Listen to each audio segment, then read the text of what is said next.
أعوذ بالله من الشيطان الرجيم. بسم الله الرحمن الرحيم. وإذ بوأنا لإبراهيم مكان البيت ألا تشرك بي شيئا وطهر بيتي للطائفين والقائمين والركع السجود وأذن في الناس بالحج يأتوك رجالا وعلى كل ضامر يأتين من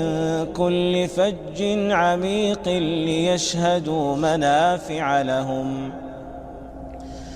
ليشهدوا منافع لهم ويذكروا اسم الله في أيام معلومات على ما رزقهم من بهيمة الأنعام فكلوا منها وأطعموا البائس الفقير ثم ليقضوا تفثهم وليوفوا نذورهم وليطوفوا بالبيت العتيق ذلك ومن يعظم حرمات الله فهو خير له عند ربه وأحلت لكم الأنعام إلا ما يتلى عليكم فاجتنبوا الرجس من الأوثان واجتنبوا قول الزور.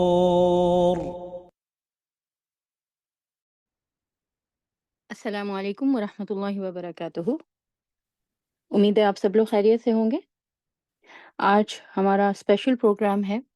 نارملی منڈے کے دن ہماری کلاس ہوتی ہے، لیکن اس کو اسکپ کر کے ہم نے یہ پروگرام رکھا ہے تاکہ ذی الحجہ کے جو ڈیز ہیں ان سے ہم زیادہ سے زیادہ فائدہ اٹھا سکیں۔ اور یہ اتنی بڑی نعمت ہے جو یہ دن اللہ تعالیٰ نے ہماری قسمت میں کیے ہیں کہ ان کے اوپر الحمدللہ بھی کہنا چاہیے اور ان سے بھرپور فائدہ اٹھانے کی کوشش بھی کرنا چاہیے۔ نحمده ونصلي ونسلم على رسوله الكريم أما بعد فأعوذ بالله السميع العليم من الشيطان الرجيم من همزه ونفخه ونفسه بسم الله الرحمن الرحيم رب اشرح لي صدري ويسر لي أمري واحلل عقدة من لساني يفقهوا قولي الحمد لله على نعمة الإسلام الحمد لله على نعمة الإيمان الحمد لله على نعمة الهداية الحمد لله على نعمة العشرة سبحانك لا علم لنا إلا ما علمتنا إنك أنت العزيز الحكيم يا رب لك الحمد كما ينبغي لجلال وجهك وعظيم سلطانك لا إله إلا أنت سبحانك إني كنت من الظالمين يا حي يا قيوم برحمتك نستغيث لا حول ولا قوة إلا بالله ربنا آتنا في الدنيا حسنة وفي الآخرة حسنة وقنا عذاب النار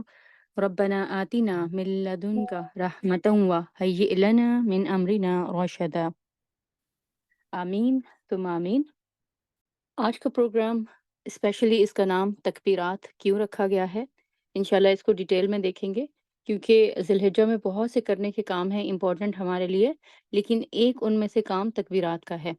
جس کو ہم عموماً بہت آسانی سے کر سکتے ہیں، لیکن اسی کے سلسلے میں سب سے زیادہ جو ہے وہ کوتاہی ہو جاتی ہے۔ اور آج ذی الحجہ کی 4 ہے اور جو لیونر کیلنڈر ہے 1445 ہے۔ یہ ہمیں پتہ ہونا چاہیے کیونکہ جہاں ہمیں اپنے شمسی سال پتہ ہیں، اسی طرح ہمیں اپنا جو لیونر کیلنڈر ہے اس کے بارے میں بھی پتہ ہونا چاہیے کہ ہمارا کون سا سال جو ہے وہ اس وقت چل رہا ہے۔ اور ذی الحجہ جو ہے یہ اسلامک کیلنڈر کا آخری مہینہ ہے، یعنی اب 1445 کا یہ ٹائم جو ہے اپنے اختتام کو پہنچ رہا ہے، اور ایک مہینے کے بعد ہم اگلے سال میں داخل ہو جائیں گے 1446 میں۔ اور ذی الحجہ کا مطلب ہوتا ہے حج والا، تو یہ مہینہ جو ہے اس کی اہمیت ہے اور حج کی وجہ سے یہ مشہور ہے، اور سال کا یہ بہت مبارک مہینہ ہے، بہت محترم ہے، اور ایک ایسا مہینہ ہے جس کا احترام صدیوں سے جو ہے وہ ہوتا چلا آ رہا ہے، انسان کرتا چلا آ رہا ہے۔ تو ابراہیمک ریلیجن جو ہے اس ٹائم سے، تب سے جو ہے وہ اس مہینے کا احترام ہو رہا ہے۔ اور آج کے دن کا یہ لیکچر جو ہے انشاءاللہ اس کو جو درج ذیل موضوعات کے انڈر کریں گے، تکبیرات کا نام تو اس کا ٹائٹل ہے، لیکن اس کے انڈر جو ہے وہ مزید سبجیکٹس کیا ہوں گے جن کو ہم انشاءاللہ ڈیٹیل میں دیکھیں گے۔ وہ یہ ہیں کہ ذی الحجہ کی اہمیت، یعنی ذی الحجہ جو ہے قرآن و حدیث میں اس کے بارے میں کیا بتایا گیا ہے، ذی الحجہ میں تکبیرات کی خصوصی اہمیت، تکبیرات کی اقسام وہ کتنی ہیں، مسنون تکبیرات کون کون سی ہیں، اور تکبیرات کا مسنون طریقہ کیا ہے، اور تکبیرات کے روحانی اثرات وہ کیا ہیں، یعنی اس سے ہم کتنا فیض جو ہے وہ اٹھا سکتے ہیں، جو کہ عموماً اپنی نیگلیجنس کی وجہ سے یا تھوڑی سی کوتاہی کی وجہ سے ہم نہیں اٹھا پاتے ہیں۔ تو آج کا جو دن ہے یہ فورتھ ہے، انشاءاللہ ہم آگے اللہ تعالیٰ جو آنے والے دن ہے وہ ہماری قسمت میں کرے۔ 3 دن جو ہے وہ آلریڈی ان 10 دنوں میں سے، ان مبارک 10 دنوں میں سے ہم جو ہے وہ گزار چکے ہیں، اور بہت ہی قیمتی دن ہے، بہت ہی قیمتی وقت ہے، اور اس وقت جو ہم اکٹھے بیٹھے ہیں اس ورچوئل ورلڈ کے اندر، اس زوم کے اس روم میں، تو اللہ تعالیٰ سے دعا ہے کہ ہم جو کچھ بھی یہاں بیٹھ کر لیں اس کے بعد ہم اس کو اپنے عمل میں پیدا کرنے کی کوشش کریں۔ اچھا، مسئلہ ہمارا یہ ہے کہ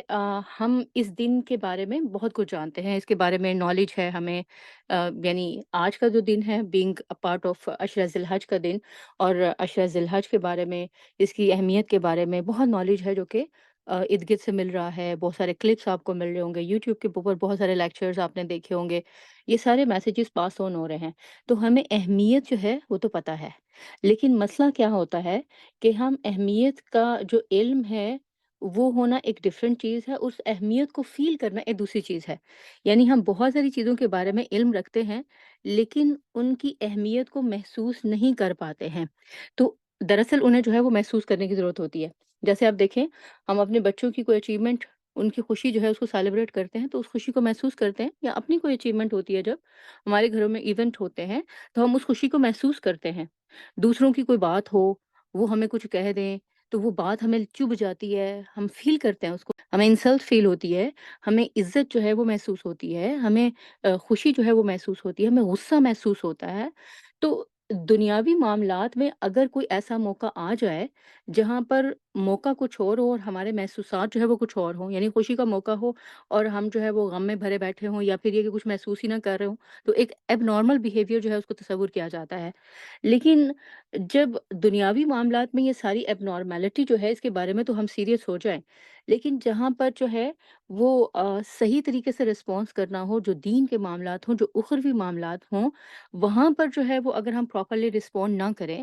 اس کی اہمیت کو محسوس نہ کریں، تو دیکھیں کتنا بڑا مسئلہ جو کہ پیدا ہو جائے گا۔ یعنی آپ دیکھیں نا کہ کسی گھر میں، کسی کمیونٹی میں، کسی جگہ پر گیدرنگ میں کچھ ایسے لوگ موجود ہوں جو کہ ایونٹ جو ہو رہا ہے، جو کام ہو رہا ہے اس کے ساتھ نہ چل رہے ہوں، بلکہ وہ اس کے الٹ ہی جو ہے وہ کام کر رہے ہوں، اور یا پھر یہ کہ منہ بسور کے بیٹھے ہوں، یا پھر خوشی کا اظہار نہ کر رہے ہوں اگر خوشی کا کوئی موقع ہے، تو سب جو ہے وہ ان کے اس آڈ بیہیویئر کو پوائنٹ آؤٹ کرتے ہیں، اور اس کو سکنس جو ہے وہ شمار کیا جاتا ہے۔ لیکن دین کے معاملے میں اگر ایسا ہو تو اس کو بالکل جو ہے وہ نارمل سمجھا جاتا ہے، بلکہ ویری ویری نارمل سمجھا جاتا ہے۔ دنیا کا معاملہ ہو تو اس کو ہم جو آڈ بیہیویئر کہیں، ایب نارمل بیہیویئر کہیں، لیکن دین کا معاملہ ہو تو وہ نارمل ہو جائے اور ویری نارمل ہو جائے، تو اس کا مطلب جو ہے وہ کیا ہے کہ ہم پھر اس چیز سے صحیح طور پر فائدہ اٹھانے کے قابل نہیں ہیں۔ جب تک ہمیں ان دنوں کی صحیح اہمیت کا اندازہ نہیں ہوگا تب تک جو ہے وہ ہم ان سے صحیح طور پر فائدہ بھی نہیں اٹھا سکتے ہیں۔ اس کے لیے جو رسول اللہ صلی اللہ علیہ وسلم کی حدیث ہے، اس کے جو الفاظ ہیں، جن الفاظ میں آپ صلی اللہ علیہ وسلم نے ان دنوں کی اہمیت کو واضح کیا ہے، وہ جو ہے وہ بہت امپورٹنٹ ہے، اور وہ ہمیں یہ بتاتے ہیں کہ ہمارا سینسٹیوٹی کا عالم جو ہے وہ کیا ہونا چاہیے ان دنوں کے بارے میں۔ جیسے کہ آپ صلی اللہ علیہ وسلم نے ارشاد فرمایا نا کہ جو حدیث شروع کی، یہ حدیث جو ہے وہ ابن عباس سے روایت ہے، اور وہ کہتے ہیں کہ رسول اللہ صلی اللہ علیہ وسلم نے ارشاد فرمایا، اور کیا کہا ما من ایامن، آپ الفاظ کا چناؤ دیکھیں، ما من ایامن، نہیں ہے میں سے دنوں، یعنی دنوں میں سے نہیں ہے، یعنی سال کے کتنے مہینے ہوتے ہیں؟ 12 مہینے۔ ان 12 مہینوں کے 365 دن ہوتے ہیں۔ تو 365 دنوں میں سے یہ جو 10 دن ان کے برابر کوئی دن نہیں ہے۔ ما من ایامن، سال کے 365 دنوں میں سے کوئی دن ایسا نہیں ہے جو ان 10 دنوں میں سے کسی ایک دن کا بھی مقابلہ کر سکتا ہو۔ ٹھیک؟ تو یہ اہمیت جو ہے یہ ہمیں یہاں سے پتہ چلتی ہے۔ تو آپ محسوس کریں کہ کتنی بڑی اپرچونٹی ہے، کتنی بگ اپرچونٹی ہے جو آپ کو اس زندگی میں ملی ہے۔ لیکن 365 دنوں میں انکلوڈنگ رمضان کا پورا مہینہ، یہ اللہ تعالیٰ کی اپنی پرسنل چوائس ہے، ذاتی پسند ہے کہ اس نے ان عشرہ ذی الحج کے پہلے 10 دنوں کو اتنی امپورٹنس دی ہے، پسند کیا ہے۔ اپنے پیغمبر کی زبان سے یہ کلمات جو ہے وہ نکلوائے ہیں کہ ان دنوں جیسا کوئی دن نہیں ہے۔ اور ان دنوں جیسا اگر کوئی دن نہیں ہے تو پھر اس کا مطلب یہ ہے جو اس حدیث کی کے اندر پوری حدیث جو ہے اس میں کہ اگر یہ جو 10 دن ہیں اللہ کے نزدیک صرف پسندیدہ ہی نہیں ہیں بلکہ ان کے اندر کیا ہوا عمل جو ہے اس کے برابر بھی کوئی دوسرا عمل نہیں ہے، یعنی عام دنوں میں کیا ہوا۔ تو یہ اللہ تعالیٰ نے ان 10 دنوں کی جو قسم کھائی ہے قرآن کے اندر والفجر ولیال عشر کے ساتھ، وہ اس کی اہمیت کو جو ہے وہ اور واضح کر دی ہے۔ تو بہت بڑی اپرچونٹی ہے، بگ اپرچونٹی ان 10 ڈیز میں۔ تو ایک دفعہ حدیث کو جو ہے وہ دوبارہ سے پڑھتے ہیں، تو ان 10 دنوں کی اہمیت کے بارے میں پتہ چل گیا کہ کتنے امپورٹنٹ ہے، اس کو فیل کرنا ہے ہم نے۔ اور الفاظ کا چناؤ بتا رہے ہیں آپ صلی اللہ علیہ وسلم کی حدیث کا کہ ما من ایام العمل الصالح، کہ ان دنوں میں کیا ما من ایام عمل الصالح، کہ کسی بھی عام دنوں میں کیا ہوا عمل صالح اللہ کے نزدیک ان دنوں میں کیے ہوئے عمل صالح کے برابر نہیں ہے۔ اور پھر اس کے بعد جو ہے ما احب الی اللہ، جس کی طرف جو ہے وہ اللہ تعالیٰ اتنی پسندیدگی رکھتے ہوں، جس کے ساتھ اللہ تعالیٰ اتنی محبت کرتے ہوں، یعنی اس مہینے میں جو بھی عمل کیے جاتے ہیں اللہ تعالیٰ ان کے ساتھ جو ہے وہ اتنی محبت کرتے ہیں۔ تو حدیث کے الفاظ جو ہیں وہ کیا ہیں کہ ما من ایام العمل الصالح فیہا، کہ ان دنوں میں کیے ہوئے اعمال صالح جو ہیں احب الی اللہ من ہذہ الایام، باقی دنوں میں کیے گئے کسی عمل صالح کے برابر نہیں ہے جس سے اللہ تعالیٰ اتنی زیادہ محبت رکھتے ہوں، یعنی العشر۔ اور اس سے مراد کیا ہے؟ یہ 10 دن۔ قالو، کہا کنہوں نے؟ صحابہ نے جو آپ کے ساتھ تھے۔ جب انہوں نے آپ سے یہ بات سنی کہ اچھا عشرہ ذی الحج کے یہ 10 دن اتنے امپورٹنٹ ہیں، انہوں نے کہا یا رسول اللہ صلی اللہ علیہ وسلم ولل جہاد فی سبیل اللہ، آپ کا جہاد فی سبیل اللہ کے بارے میں کیا خیال ہے؟ کیا وہ بھی اللہ کے ہاں اتنا امپورٹنٹ نہیں رکھتا ہے، اتنی اہمیت نہیں ہے اس کی؟ قال، کہا ولل جہاد فی سبیل اللہ، آپ نے ارشاد فرمایا کہ جہاد فی سبیل اللہ بھی نہیں، سوائے اللہ رجل خرج، سوائے اس شخص کے جو نکلا بنفسہ و مالہ، اپنی جان کے ساتھ اور اپنے مال کے ساتھ، فلم یرجع من ذالک بشیء، اور پھر اس میں سے کچھ بھی واپس نہ آئے، یعنی کہ نہ تو اس کا مال واپس آیا اور نہ ہی وہ خود ہی واپس آیا، یعنی کہ مال بھی ختم ہو گیا اور خود اس کی جان جو ہے وہ بھی اللہ کی راہ میں چلی گئی۔ پھر وہ شخص ایسا ہے جس کا عمل ان دنوں میں کیے ہوئے اچھے اعمال کا مقابلہ کر سکتا ہے، ورنہ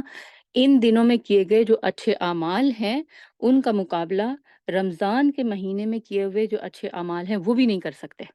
اور اس کے بارے میں کچھ علماء کے اندر اختلاف موجود ہے، ان کا کہنا یہ ہے کہ یہ آخری 10 راتیں جو رمضان کی ہیں وہ زیادہ امپورٹنٹ ہیں، اور جو ذی الحجہ کے دن ہیں یہ زیادہ امپورٹنٹ ہے۔ تو ان دنوں میں کیے ہوئے کام جو ہیں وہ ان دنوں کی جو آخری 10 دن ہیں ان کا مقابلہ بھی جو ہے وہ نہیں کرتے ہیں، یعنی ان کی امپورٹنس جو ہے وہ زیادہ ہے۔ تو اس سے جو ہے وہ کیا بات پتہ چلتی ہے کہ آپ نماز تو ہر روز پڑھتے ہیں نا، تو وہ نماز جو آپ نے 3 دن پہلے پڑھی عشرہ ذی الحج کے سٹارٹ سے پہلے، وہ اور وہ جو آپ نے 3 دن پہلے سے جو ہے وہ پڑھنا شروع کی عشرہ ذی الحج کے سٹارٹ کے ساتھ ہی، یعنی فرسٹ آف عشرہ ذی الحج کے ساتھ ہی، اس کی اہمیت اللہ کے نزدیک اور اس کا درجہ اور اس کا سٹیٹس جو ہے ان میں زمین آسمان کا فرق ہے۔ دونوں نمازوں میں وہ بعد والی کا درجہ اور بعد والی کا سٹیٹس جو ہے وہ اللہ کے نزدیک زیادہ ہے اور زیادہ جو ہے وہ بڑا ہے۔ اسی طرح جو ہے وہ آپ دیکھیں بعض لوگ جو ہے وہ منڈے اور تھرسڈے کا روزہ رکھتے ہیں، اسی طرح بعض لوگ جو ہے وہ چیریٹی کرتے ہیں۔ تو منڈے اور تھرسڈے کا وہ روزہ جو آپ نے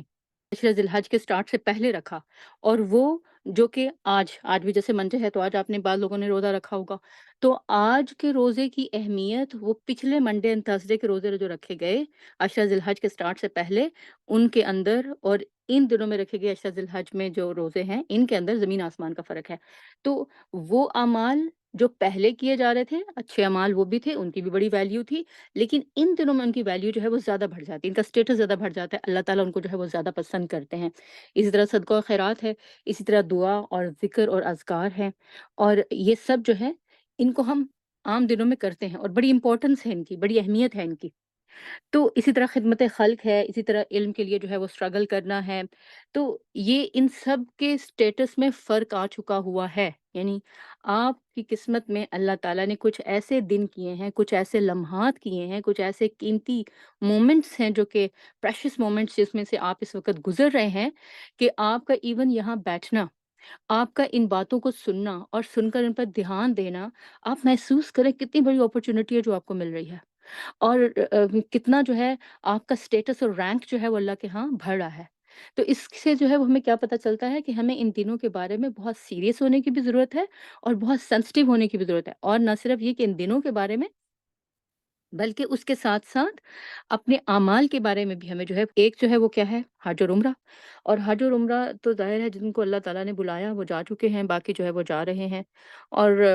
اللہ تعالیٰ سے دعا ہے کہ اللہ ہمیں بھی بلائے جو باقی نہیں گئے ہیں ابھی تک اس کے گھر کا دیدار کرنے، اور حج کی سعادت جنہوں نے حاصل نہیں کی ہے، تو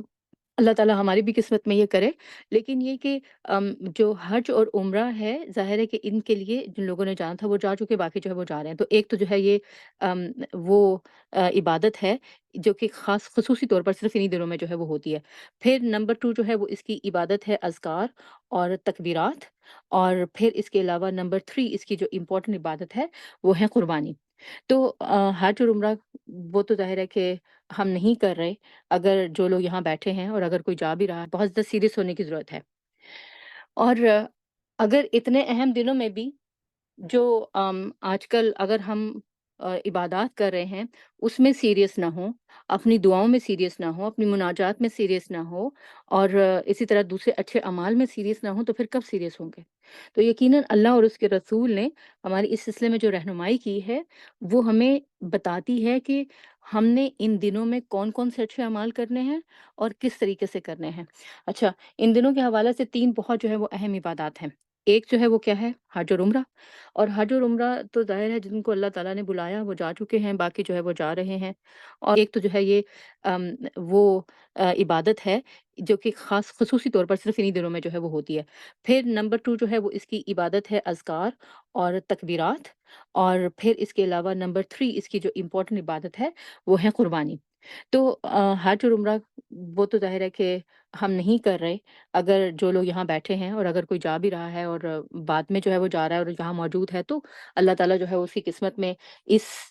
جو سعادت کے لیے اللہ نے اس کو چنا ہے وہ کرے، اور باقاعدہ اس کو جو ہے وہ اس میں سے صحیح طور پر اس کے سارے ارکان ادا کرنے کی توفیق عطا کرے۔ تو جو نہیں جو ہے وہ جا سکے، جن کا بلاوا نہیں آیا ہے، وہ کیا کریں؟ تو حدیث رسول میں جس کے مطابق آپ صلی اللہ علیہ وسلم نے ارشاد فرمایا کہ جس نے فجر کی نماز باجماعت پڑھی، پھر اسی جگہ بیٹھا رہا یہاں تک کہ طلوع شمس ہو گئی، پھر اس نے جو ہے وہ 2 نفل نماز ادا کیے، تو اس کو جو ہے وہ پورے حج اور عمرہ کا ثواب جو ہے وہ مل گیا۔ تو جو جو لوگ یہاں موجود ہیں اور وہاں نہیں جا سکے ہیں، تو وہ یہاں بیٹھ کر جو ہے وہ ان دنوں میں یہ عمل کریں، تو اللہ تعالیٰ جو ہے وہ ان کی قسمت میں یہ ثواب جو ہے گھر بیٹھے بھی جو ہے وہ لکھ سکتا ہے۔ تو آج کی جو خاص طور پر جو گیدرنگ ہے، اس میں ہم جس چیز کو ڈسکس کرنے والے ہیں وہ ہے اذکار، اور اذکار میں سے بھی خصوصی طور پر تکبیرات، وہ اور ان کی اہمیت جو ہے وہ کیا ہے۔ اس سلسلے میں ایک حدیث ہے جس میں کہ ابن عمر رضی اللہ عنہ روایت کرتے ہیں، ان النبی صلی اللہ علیہ وسلم قال، آپ صلی اللہ علیہ وسلم نے کہا، ما من ایام ذوالحجہ کے ابتدائی دنوں کی بات کی جا رہی ہے کہ ان کا مقابلہ کوئی اور ایام نہیں کر سکتے۔ ما من ایام، نہیں ہے ایام میں سے کوئی، اعظم، عظمت والے، عند اللہ، اللہ کے ہاں، اللہ کے ہاں، ذی الحجہ کے دنوں سے زیادہ بڑی عظمت کسی اور دن کی نہیں ہے، ولا احب الیہ من العمل فیہن، اور اللہ تعالیٰ جتنی محبت ان دنوں میں کیے ہوئے اعمال سے کرتے ہیں، کسی اور سے جو ہے وہ نہیں کرتے۔ من هذه الایام، ان دنوں میں کیے گئے جو اعمال ہیں۔ العشر، اور یہ کون سے ہیں؟ من هذه الایام العشر، جو کہ ایام عشرہ میں کیے گئے اعمال ہیں۔ عشرہ سے مراد ذی الحج کے۔ اور پھر اس کے بعد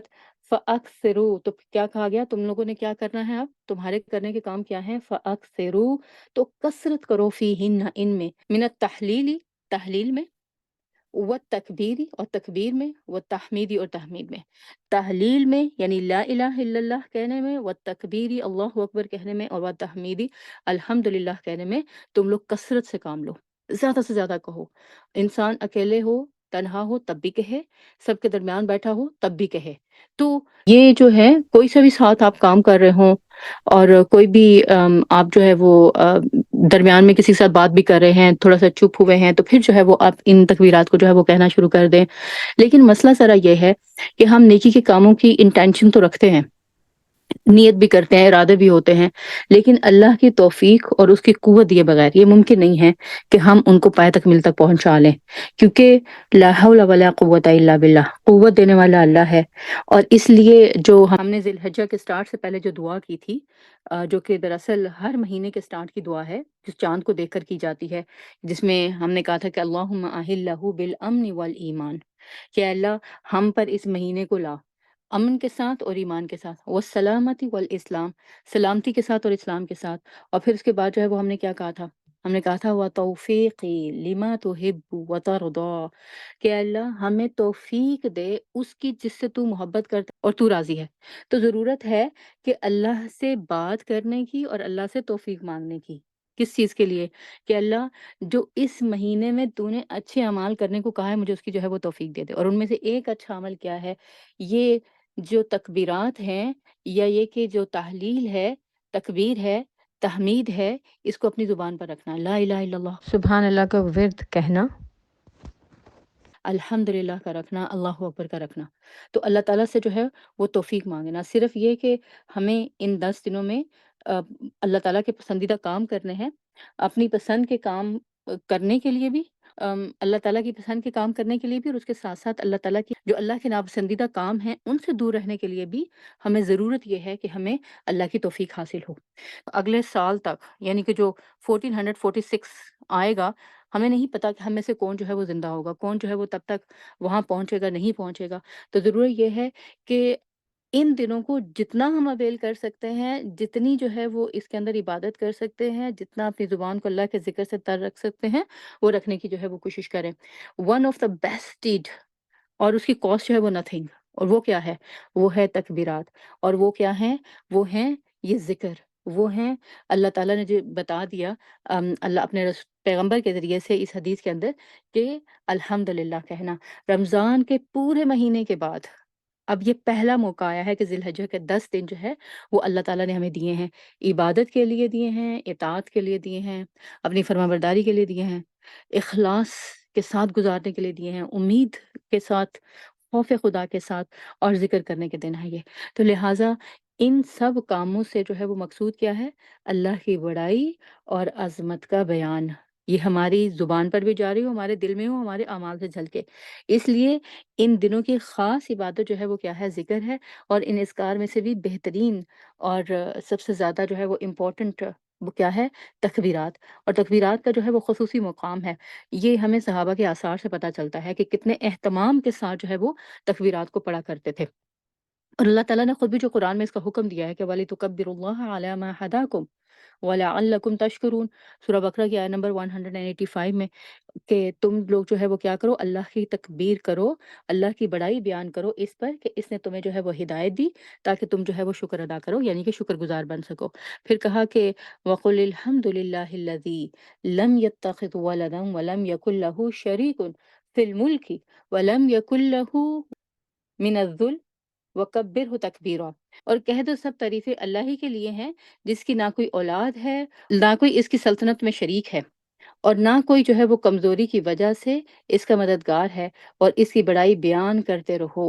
تو اس کی بڑائی بیان کرنے کا حکم جو ہے، یعنی اللہ تعالیٰ کی بڑائی بیان کرنے کا حکم، وہ ہمیں قرآن مجید میں مختلف جگہوں پر ملتا ہے۔ اسی طرح جو ہے وہ اللہ تعالیٰ نے حکم دیا فَكَبِّرْهُ تَكْبِيرًا،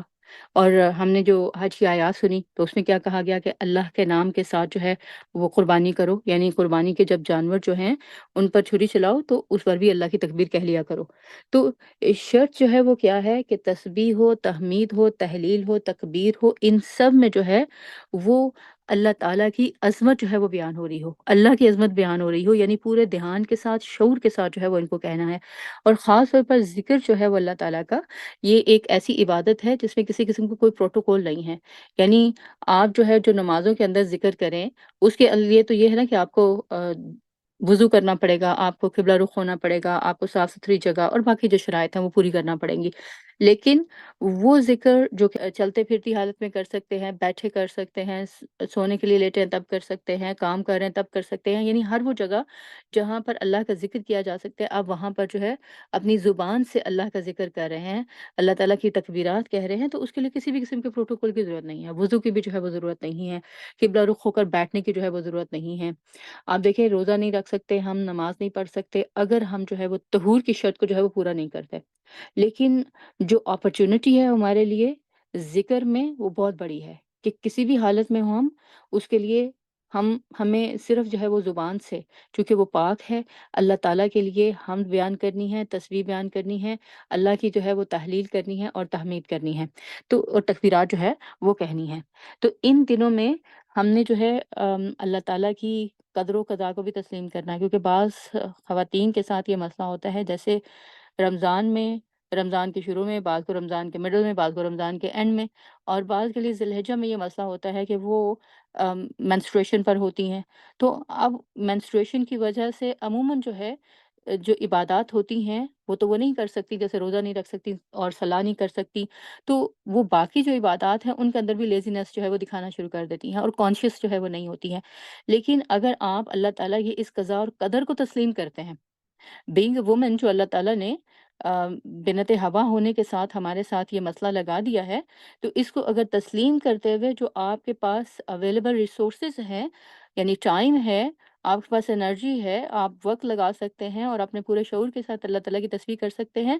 وہ پورا کچھ کرتے ہیں، یعنی پوری اسٹرگل کرتے ہیں، تو آپ جو اپنا بیسٹ دیں گے اللہ تعالیٰ اسی میں سے جو ہے آپ کے لیے خیر نکالے گا اور وہیں سے جو ہے وہ آپ کے درجات جو ہے وہ بلند کرے گا۔ یعنی اللہ کی قضا اور قدر کو اور فیصلے کو اپنے حق میں تسلیم کرنا، یہ بھی کیا ہے؟ اللہ کی بڑائی کو تسلیم کرنا، اللہ تعالیٰ کی عظمت کو تسلیم کرنا۔ یعنی ایک تو زبان سے آپ تکبیر کہتے ہیں، دوسرے جو ہے وہ اپنے عمل سے بھی کہتے ہیں۔ تو پھر ہمیں جو ہے وہ اس وقت چیک کرنے کی ضرورت ہے اپنے آپ کو کہ جو ایکول اپرچونٹی اللہ تعالیٰ نے ذکر میں رکھی ہے سب کے لیے، مردوں کے لیے، عورتوں کے لیے،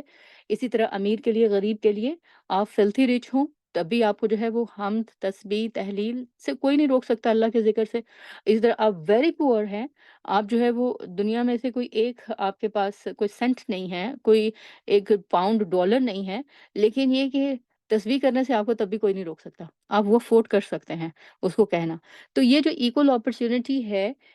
تسبیحات کہنے کی، تکبیرات کی، تحمید کی، تحلیل کی، ہمیں اپنے آپ کو یہ چیک کرنے کی ضرورت ہے کہ ہم اس میں سے کتنا حصہ جو ہے وہ وصول کر رہے ہیں۔ ویسے تو ہمیں مردوں کے ساتھ عموماً پرخاش رہتی ہے ایکول اپرچونٹیز نہ ہونے کی وجہ سے، لیکن جہاں جہاں اللہ تعالیٰ ہمیں ایکول اپرچونٹیز دیتے ہیں، مردوں کے برابری ہمیں اس کے کرنے کے جو رائٹس دیتے ہیں جن جگہوں پر، وہاں پر کیا واقعی ہمارا ان سے مقابلہ ہوتا ہے اور مقابلہ کر کے کیا ہم ان سے آگے نکلنے کی کوشش کرتے ہیں، اس کے بارے میں سوچنے کی بھی ضرورت ہے اور اپنے اوپر جو ہے وہ چیک رکھنے کی بھی ضرورت ہے۔ تو ان دنوں میں کسی بھی قسم کی جو ہے وہ کمی نہیں ہونی چاہیے۔ تو یہ جو 10 دن ہیں ان کے اختتام پر ایک اور جو ہے وہ اپرچونٹی اللہ تعالیٰ دیں گے، وہ کیا ہوگی؟ وہ ہوگی قربانی کی۔ تو اس کو بھی جو ہے اگر کوئی اویل کرے تو اس میں بھی جو ہے وہ دراصل مقصود کیا ہے؟ اس عمل کے ذریعے سے بھی اللہ کی بڑائی بیان کرنا، یعنی قربانی کا عمل اور جانور کا خون بہا کے اللہ تعالیٰ کے سامنے اس قربانی کو پیش کرنا کس احساس کے ساتھ کہ اللہ میرا رب جو ہے اس کو خوش کرنے کے لیے میں اس جانور کو قربان کر رہی ہوں، اور اسی کے حکم پر اور اسی کی اجازت سے اور اسی کی دی ہوئی نعمت کی وجہ سے۔ تو جنرل اذکار بھی کریں صبح اور شام میں، قرآن کی تلاوت بھی، مختلف مواقع کے لحاظ سے جو دعائیں ہیں خاص ان کا بھی جو ہے وہ اہتمام، یہ سارا ذکر اذکار کے اندر آتا ہے۔ اور یہ ساری جو ہے وہ آفرز ہیں، یہ ان خاص دنوں کی آفرز ہیں۔ آپ دیکھیں جب ہم شاپنگ کے لیے جاتے ہیں نا مارکیٹ، تو خاص طور پر جو آفرز کا سیکشن ہوتا ہے اس کو جا کر ضرور چیک کرتے ہیں کہ کوئی ایسی چیز جو کہ ہمیں مل جائے سستے داموں پر۔ تو اس وقت ان دنوں میں جو آفر ہے وہ کیا ہے کہ آپ جو ہے وہ ذکر کریں زیادہ سے زیادہ، اور اللہ تعالیٰ جو ہے اس کی وجہ سے آپ کے اسٹیٹس اور آپ کے درجے جو ہے وہ بلند کر دے گا۔ اچھا، اب یہ جو تکبیرات ہیں ان کی دو اقسام ہیں، پہلی ہے تکبیرات مطلق اور دوسری ہے تکبیرات مقید۔ تکبیرات مطلق وہ تکبیرات ہیں جو ذی الحجہ کی فرسٹ سے شروع ہو کر ایام تشریق کے تیسرے دن عصر کی نماز پر ختم ہو جاتی ہیں۔ مقید جو تکبیرات ہیں یہ وہ تکبیرات ہیں جو یوم عرفہ کا سٹارٹ فجر سے جو ہے وہ شروع ہوتی ہیں، یعنی فجر کی نماز کے بعد تکبیرات کہی جاتی ہیں اونچی آواز میں، اور پھر اس کے بعد جو ہے یہ بھی ایام تشریق کے اینڈ تک چلتی ہیں، یعنی عصر کی نماز جو تھرڈ ڈے آف ایام تشریق ہوگا اس کی جو عصر کی نماز ہوگی تب اونچی آواز میں 3 دفعہ تکبیرات کہی جاتی ہیں اور ان کا وقت جو ہے وہ پھر ختم ہو جاتا ہے۔ یہ قرآن مجید میں بھی جو علماء ہیں وہ کہتے ہیں کہ ان دونوں تکبیرات کے درمیان جو ہے وہ تفریق موجود ہے، یعنی کہ سورہ بقرہ میں جو ہے وہ اللہ تعالیٰ نے حکم دیا ہے جو کہ وَاذْكُرُوا اللَّهَ فِي أَيَّامٍ مَّعْدُودَاتٍ، اللہ کا ذکر کرو چند گنے چنے دنوں میں۔ تو یہ جو چند گنے چنے دن ہیں ان سے مراد یہاں پر جو ہے وہ علماء یہ لیتے ہیں کہ یہ عشرہ ذی الحج ہے۔ اچھا، اور پھر اس کے بعد اللہ تعالیٰ کہتے ہیں نا کہ فَمَن تَعَجَّلَ فِي يَوْمَيْنِ فَلَا إِثْمَ عَلَيْهِ وَمَن تَأَخَّرَ فَلَا إِثْمَ عَلَيْهِ، کہ جو جلدی کر کے واپس آ گیا تو اس پر بھی کوئی گناہ نہیں، اور جو تاخیر کر کے واپس آیا تو اس نے بھی کوئی گناہ کا کام نہیں کیا۔ لمن اتقا، لیکن شرط یہ ہے کہ اس نے وہاں تقوی کے ساتھ وقت گزارا ہو، یعنی ذکر کی حالت میں ہو، زبان سے بھی ذکر ہو عمل سے بھی، اور یہ کہ دل میں بھی کوئی گناہ کا خیال جو ہے وہ نہ آئے، نہ زبان سے ہو نہ عمل سے ہو اور نہ ہی دل میں اس کا خیال آئے۔ واتقوا اللہ، اور اللہ سے ڈرو، وَاعْلَمُوا، اور جان رکھو، انکم الیہ تحشرون، کہ تم اسی کی طرف جو ہے وہ لوٹائے جانے والے ہو۔ تو ان آیات کے اندر یہ جو ہے وَاذْكُرُوا اللَّهَ فِي أَيَّامٍ مَّعْدُودَاتٍ جو حکم ہے یہ تکبیرات مطلق کی طرف ہے، یعنی جو فصل الحجہ سے لے کر ایام تشریق تک چلتی ہیں۔ اور پھر جو دوسری ہے اس کا ذکر جو ہے وہ سورہ الحج میں آیا ہے، آیہ نمبر 28 میں، جس میں اللہ تعالیٰ کہتے ہیں کہ لیشہدوا، تاکہ وہ فائدے دیکھیں، منافع لہم، جو ان کے لیے یہاں رکھے گئے ہیں، وَيَذْكُرُوا اسْمَ اللَّهِ فِي أَيَّامٍ مَّعْلُومَاتٍ، اور چند مقرر دنوں میں اللہ کا نام لیں، عَلَىٰ مَا رَزَقَهُم مِّن بَهِيمَةِ الْأَنْعَامِ، ان جانوروں پر، یعنی بہیمۃ الانعام پر جو ان کے رزق کے طور پر ہیں، کلو منہا، اور اس میں سے کھائیں، وَأَطْعِمُوا الْبَائِسَ الْفَقِيرَ، اور تنگ دست اور محتاج کو بھی دیں، کہ تم کیا کرو، شہادت دو، منافع لہم ویذکروا اسم اللہ، اور یہ تو اس میں جو حکم دیا گیا ہے یہ والا ویذکروا اسم اللہ، اللہ کی جو ہے وہ تکبیر بیان کرو یا اللہ کا جو ہے وہ نام لو، جو فی ایام معلومات میں اس کا اشارہ یہ ہے ان تکبیرات کی طرف جو کہ یوم عرفہ میں فجر کے دن سے شروع ہوتی ہیں، فجر کی نماز پڑھنے کے بعد 3 دفعہ اونچی آواز میں وہ تکبیرات کہی جائیں گی، اور پھر اس کے بعد ایام تشریق کا جو لاسٹ ڈے ہوگا اس میں عصر کی نماز کے بعد 3 دفعہ یہ تکبیرات اونچی آواز میں کہہ کر پھر ان کو جو ہے وہ ختم کر دیا جائے گا۔ تو ان تکبیرات کا جو ہے وہ مقصد کیا ہے؟ تاکہ ہم اللہ تعالیٰ کی یاد میں یہ دن گزاریں، نمبر 1، اور نمبر 2 اللہ تعالیٰ ہمیں اپنی یاد سے یہ احساس دلانا چاہتے ہیں، اور وہ کیا ہے احساس؟ اپنی عظمت کا اور اپنی بڑائی کا، اور اس عظمت کے احساس کو ہمارے دل میں بٹھانا چاہتے ہیں، اپنی بڑائی اور اپنی کبریائی نہیں، بلکہ اپنے مقابلے میں کس کی؟ اللہ کی، اس کی جس کو ہم اپنا رب مانتے ہیں۔ اور یہ اللہ تعالیٰ کا خاص کرم ہے کہ ان تکبیرات کے لیے اس نے کوئی 1 دن نہیں، 2 دن نہیں، 3 دن نہیں، بلکہ پورے کے پورے 10 دن جو ہے وہ ہمیں دیے ہیں، مخصوص کیے ہیں تاکہ ہم دن اور رات جب چاہیں اور جیسے جو ہے وہ آسانی محسوس کریں، جیسے جیسے محبت محسوس کریں اللہ تعالیٰ کے ساتھ، تو ان الفاظ اور ان کلمات کو جو ہے وہ کہیں اور زیادہ سے زیادہ جو ہے وہ ان سے فائدہ اٹھائیں۔ اس سلسلے میں کچھ مسنون تکبیرات بھی ہمیں ملتی ہیں، وہ تکبیرات کون کون سی ہیں ہمیں پتہ ہونی چاہیے تاکہ ہم ان سے جو ہے وہ بھرپور فائدہ اٹھا سکیں۔ ان میں سے نمبر 1 جو ہے وہ کیا ہے؟ التحمید، کیونکہ اس حدیث میں ذکر آیا تھا نا کہ التحلیل والتکبیر والتحمید، تو تحمید جو ہے وہ کیا ہے؟ الحمدللہ، الحمدللہ کہنا، الحمدللہ رب العالمین کہنا، یہ کیا ہے؟ تحمید ہے۔ تحلیل کیا ہے؟ لا الہ الا اللہ کہنا، یہ کیا ہو جائے گی؟ اللہ تعالیٰ کی تحلیل ہو جائے گی۔ اور پھر اس کے بعد تکبیر یہ ہے کہ اللہ اکبر۔ تو اللہ اکبر، لا الہ الا اللہ، واللہ اکبر، اللہ اکبر وللہ الحمد۔ ایک تکبیر جو ہے وہ تو یہ ہے۔ دوسری تکبیر جو ہے وہ کیا ہے؟ اللہ اکبر، اللہ اکبر، اللہ اکبر وللہ الحمد، اللہ اکبر و اجل، اللہ اکبر علی ما ہدانا۔ یہ والی جو تکبیر ہے یہ ابن عباس سے جو ہے وہ مروی ہے، اور اس میں جو وہ یہ اینڈ پہ کہتے تھے نا کہ اللہ اکبر علی ما ہدانا، کہ اللہ کی تکبیر اس کے اوپر جس نے کہ اس نے ہمیں ہدایت دی۔ تو سورۃ الاعراف کی آیت ہے نا کہ جس میں اللہ تعالیٰ کہتے ہیں کہ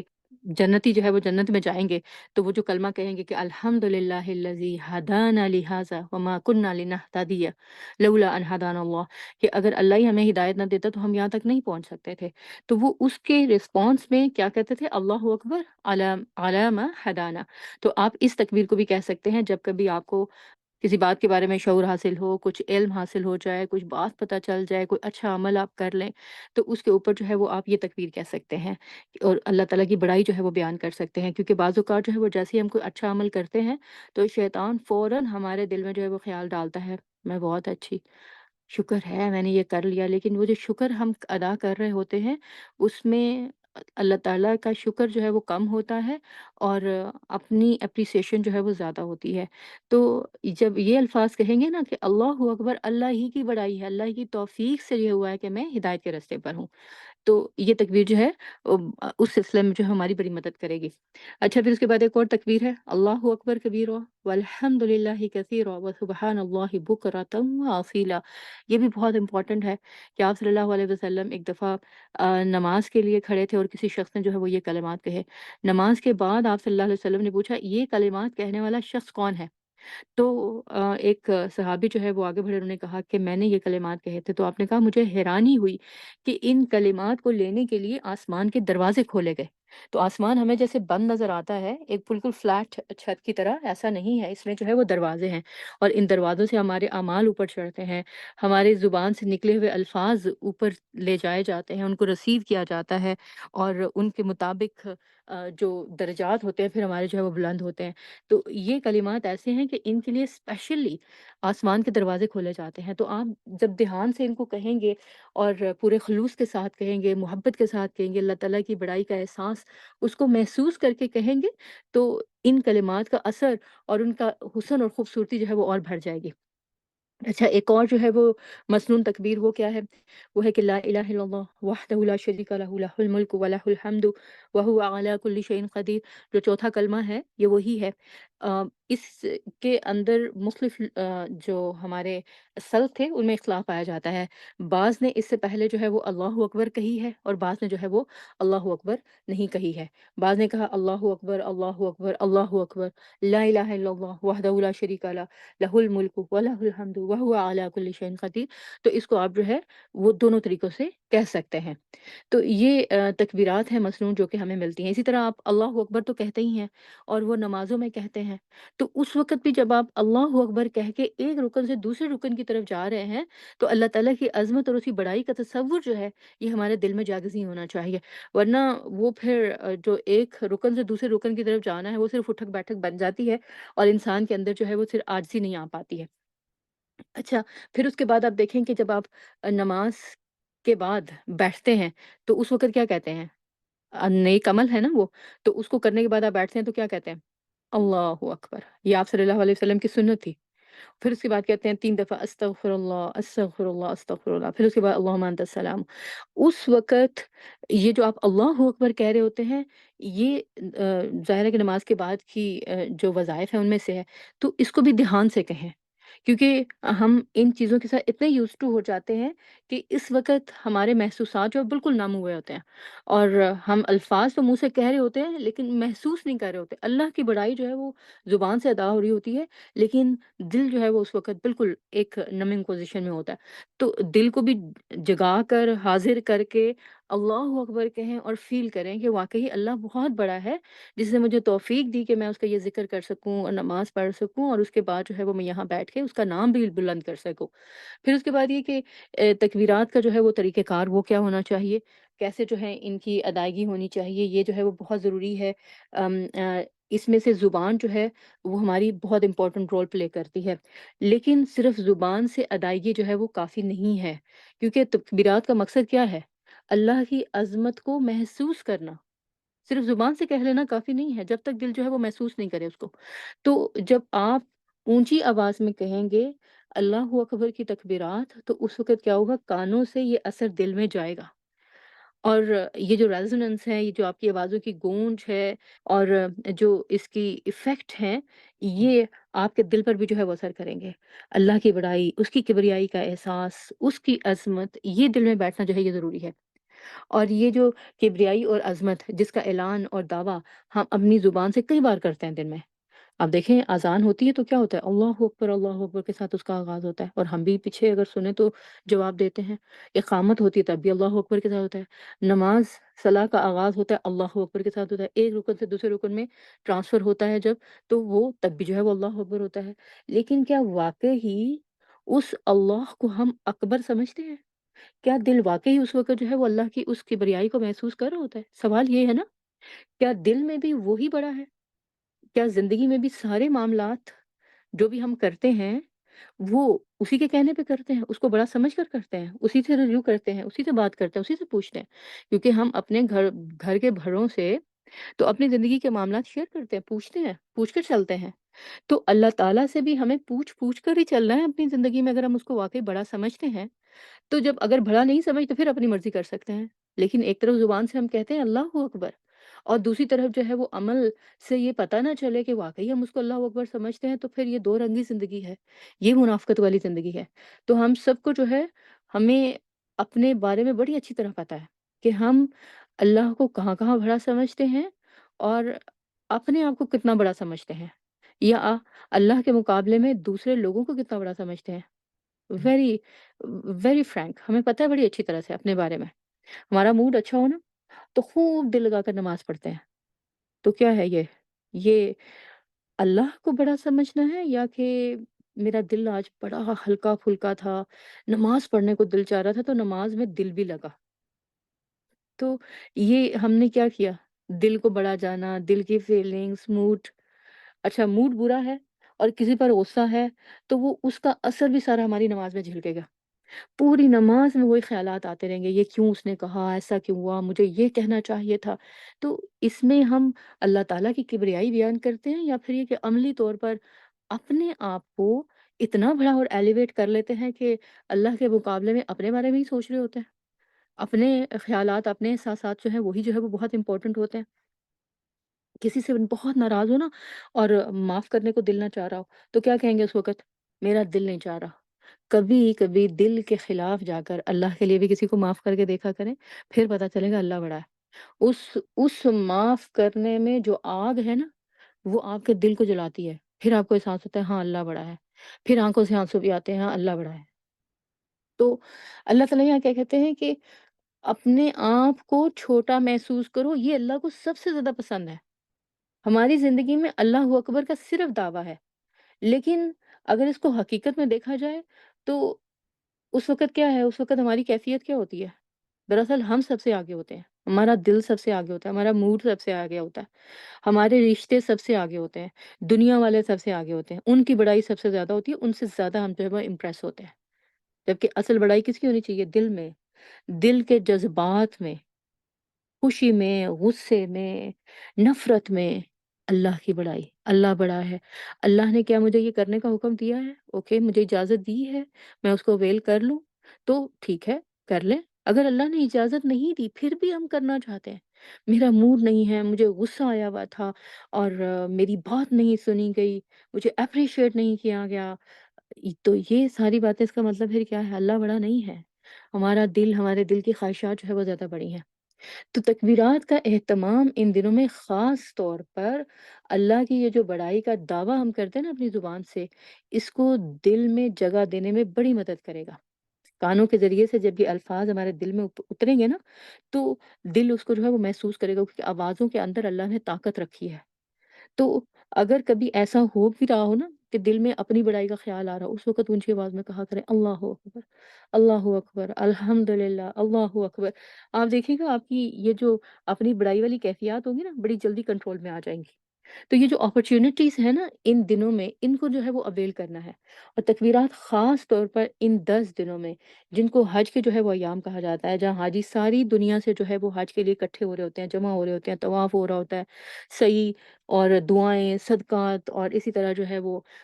نفل نمازیں، یہ سب۔ تو اس وقت انسان کے اندر خاص طور پر جو لوگ اس کو دیکھتے بھی ہیں تو ان کے اوپر بھی ایک بڑا اثر ہوتا ہے۔ آپ دیکھیں کہ سعودیہ سے ان کے چینل سے یہ مناظر براہ راست جو ہے وہ دکھائے جا رہے ہوتے ہیں، تو اس کے اندر بھی بڑے چانسز ہیں کہ ہم اپنی بڑائی میں پڑ جائیں کہ اچھا ہاں مسلمان اور مسلمانوں کو سب سے بڑی گیدرنگ اور اس اجتماع کی جو ہے وہ سعادت حاصل ہوتی ہے، دنیا کے کسی اور مذہب میں ایسا نہیں ہے۔ تو اس وقت اپنی بڑائی کے احساس سے نکلنے کی ضرورت ہے، اس وقت بھی کیا، اللہ اکبر، کیونکہ اللہ نے جو ہے یہ توفیق مسلمانوں کو دی ہے، اللہ نے یہ نعمت مسلمانوں کو دی ہے، ورنہ اللہ تعالیٰ چاہتے تو یہ نعمت کرسچینٹی کو بھی دے سکتے تھے، کرسچنس کو بھی دے سکتے تھے، ان کی تعداد اور نمبر تو مسلمانوں سے زیادہ ہے۔ تو اس وقت جو ہے جب انسان یہ سب دیکھ رہا ہوتا ہے نا کتنا سب کچھ ہو رہا ہے پیسفلی، زور و شور سے، باتوں میں سب جو ہے وہ مصروف ہیں اور مشغول ہیں، ایک خوشی کا احساس بھی ہوتا ہے اور ایک بڑائی کا احساس بھی ہوتا ہے۔ اس سے نکلنے کے لیے ان احساسات سے اللہ اکبر کا کلمہ رکھا گیا ہے۔ پھر اس کے بعد جو ہے حج کے مہینے کی یہ ساری تیاریاں، گہما گہمی، وہ تو ادھر چل رہا ہوتا ہے، اور وہ جو پیچھے والے ہوتے ہیں وہ بھی اپنے اپنے طریقے سے جو ہے وہ باتوں میں لگے ہوتے ہیں، اور اس دوران میں جن جن لوگوں کو احساس ہے ان مہینوں، اس مہینے میں یہ پہلے 10 دنوں کی اہمیت کا، تو وہ پھر جو ہے وہ اس میں نمازیں بھی پڑھتے ہیں، صدقات بھی دیتے ہیں، اور زیادہ سے زیادہ اچھے عمل کرنے کی کوشش بھی کرتے ہیں۔ تو اس وقت جو ہے وہ شیطان طاق میں ہوتا ہے، وہ کیا چاہتا ہے کہ میں کسی طرح اس انسان کو قابو کروں اور اس کو جو ہے یہ احساس دلاؤں کہ یہ بڑا اچھا کام کر رہا ہے، اور باقی لوگ تو جو ہے وہ سوئے ہوئے ہیں، دیکھو اس کو کتنا احساس ہے کہ یہ اللہ تعالیٰ کی بڑی عبادت کر رہا ہے، تو لہٰذا اس کے اندر ایروگنس جو ہے وہ پیدا کرنے کی کوشش کرتا ہے، جو کہ پھر اس کو پرائڈ کی طرف جو ہے وہ لے کر جاتی ہے۔ تو اس کا علاج کیا رکھا گیا کہ تکبیرات جتنی زیادہ عبادت کرو، ہر عبادت کے بعد کہو اللہ اکبر۔ آپ دیکھیں نماز کے بعد بھی اسی لیے اللہ اکبر ہے، نماز کے دوران بھی اللہ اکبر ہے، اور اسی طرح جو روزے ہیں، روزے کے بعد بھی کیا کہا گیا، وَلِتُكَبِّرُوا اللَّهَ عَلَىٰ مَا هَدَاكُمْ، اللہ نے توفیق دی تمہیں تو تم نے جو ہے وہ روزے رکھے رمضان کے، لہٰذا اب کیا کرو، اللہ کی تکبیر۔ اور ہماری جو عید ہیں، جو خوشی کے مواقع ہیں ہمارے لیے، دونوں کی دونوں عیدیں، چھوٹی ہو عید الفطر ہو یا عید الاضحیٰ، بڑی عید جس کو ہم اپنی لینگویج میں کہتے ہیں، تو یہ دونوں عیدیں جو ہیں ان کے اوپر دیکھیے تکبیرات ہیں، اسی لیے کہ اللہ نے یہ خوشی کے موقع دیے ہیں، اللہ نے عبادت کا موقع دیا، اس عبادت کے بعد کیا کرنا ہے، اب اللہ کی تقدیر بیان کرنی ہے، اللہ ہی کو جو ہے وہ بڑا سمجھنا ہے کہ اسی نے دیا ہے، یہ ہماری طرف سے اقرار ہے اس بات کا کہ ہم جو ہے وہ اللہ ہی کو جو ہے وہ بڑا سمجھتے ہیں۔ پھر اب آپ یہ دیکھیں کہ ذی الحجہ کا مہینہ ہو، حج کا ذکر ہو اور ابراہیم علیہ السلام کا ذکر خیر نہ ہو۔ ابراہیم علیہ السلام نے اس گھر کے ارد گرد اتنے نقوش چھوڑے ہیں کہ جو حاجی ہیں وہ انہی قدموں کے اوپر جو ہے وہ اللہ کی عبادت کرتے ہیں اور اسی کو جو ہے وہ فالو کرنے کی کوشش کرتے ہیں۔ یہ وہ ابراہیم علیہ السلام ہیں جن کی سنت کو اللہ تعالیٰ نے اپنے نبی، اپنے محبوب پیغمبر کے لیے سنت قرار دیا ہے، یعنی ابراہیم علیہ السلام کی سنت جو ہے وہ آپ صلی اللہ علیہ وسلم کے لیے نمونہ ٹھہری، اور آپ کی سنت جو ہے وہ ہمارے لیے نمونہ ٹھہری۔ تو ابراہیم علیہ السلام نے جب اللہ کا کلمہ پڑھا تو پھر چھپ کر نہیں پڑھا کہ جیسے بس انہیں احساس ہو گیا ہو کہ اللہ اکبر، میں نے اللہ کو پہچان لیا ہے، انہوں نے کہہ دیا، نہیں، بلکہ باقاعدہ جو ہے اس کا اظہار کیا، جو ہمیں بھی یہ بتاتا ہے کہ جب ہم اللہ کو پہچان لیں، اللہ کی بات کو پہچان لیں، تو پھر چھپ چھپا کر نہیں، پھر اس کو سب کے سامنے ظاہر کر کے جو ہے وہ کرنا ہے کہ ہاں یہ اللہ کا حکم ہے اور اللہ سب سے بڑا ہے۔ اور جب تک اللہ کو سب سے بڑا نہیں سمجھیں گے نا، تب تک لوگوں سے ڈرتے ہی رہیں گے، تب تک لوگوں سے امپریس ہی رہیں گے، تب تک لوگوں کو متاثر کرنے، ان کو امپریس کرنے کے لیے لگے رہیں گے،